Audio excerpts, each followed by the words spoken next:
un retroceso enorme en la política de seguridad. El lanzamiento que hizo Duque de esa política nos retrotrae al pasado, nos lleva al uribismo nuevamente, nos lleva a un tratamiento represivo de los conflictos colombianos. Es algo muy negativo para el país. De eso vamos a vivir estos 4 años. El argumento que han traído es el ataque del ELN a la Escuela General Santander, el argumento de las tensiones con Venezuela,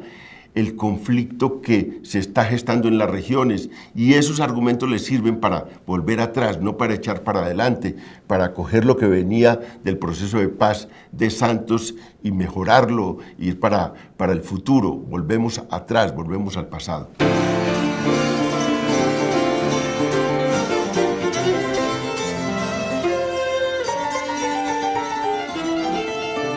El presidente Duque ha lanzado la política de seguridad y defensa recientemente y es una vuelta atrás a los postulados del uribismo, es una vuelta a las ideas que dominaron los 2 mandatos del presidente Uribe. Y es una tristeza porque pensábamos que podíamos salir de la confrontación, de las políticas de seguridad duras y que íbamos más hacia un proceso de consolidación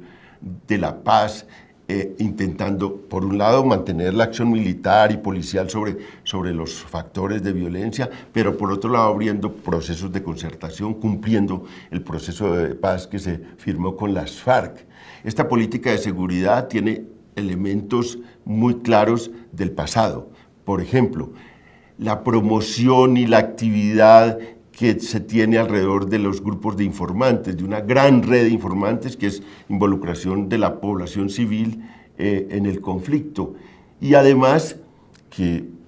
pues por un lado está la red de informantes y por el otro lado el presidente Uribe y dirigentes políticos del Centro Democrático vienen hablando del rearme de civiles, de volver a autorización masiva de armas sobre todo para empresarios del campo, y es otra cosa que nos retrotrae a épocas muy duras para Colombia. Ya saben ustedes que lo que fueron las Convivir, que eran las cooperativas de seguridad para involucrar civiles, terminaron todas pasando al paramilitarismo. Eso lo cuenta Mancuso en el libro, una cosa impresionante de cómo habían 400 Convivir. Él era el asesor nacional de esas Convivir y cómo esas Convivir fueron pasando a lo que fueron las Autodefensas Unidas de Colombia. Hay otra cosa, dividen el país en 3 zonas, en zonas de 3 tipos, y una donde pone el énfasis principal son, digamos, donde ubican el corazón del conflicto, y allí van a ejercer una política similar a la del Plan Consolidación, que era un plan de ocupación militar de las zonas, con políticas represivas duras contra la población, a la que decían colaboradora de la guerrilla o colaboradora de factores ilegales.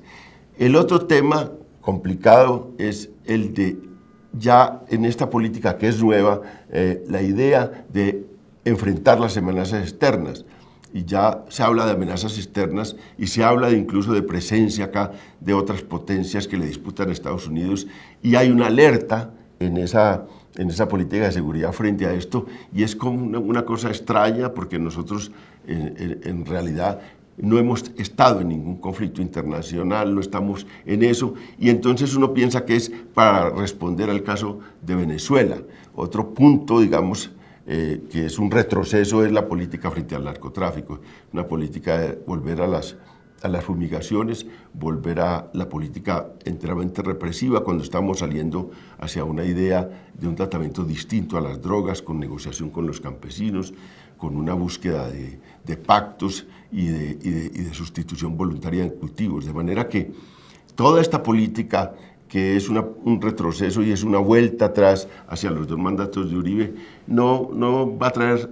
nada bueno, seguramente violación de derechos humanos, seguramente volver a las tensiones que teníamos en ese tiempo. Y claro, esto se hace en un momento que hay un telón de fondo y que hay una forma de seducir a la población con esa política, porque el telón de fondo de las tensiones con Venezuela y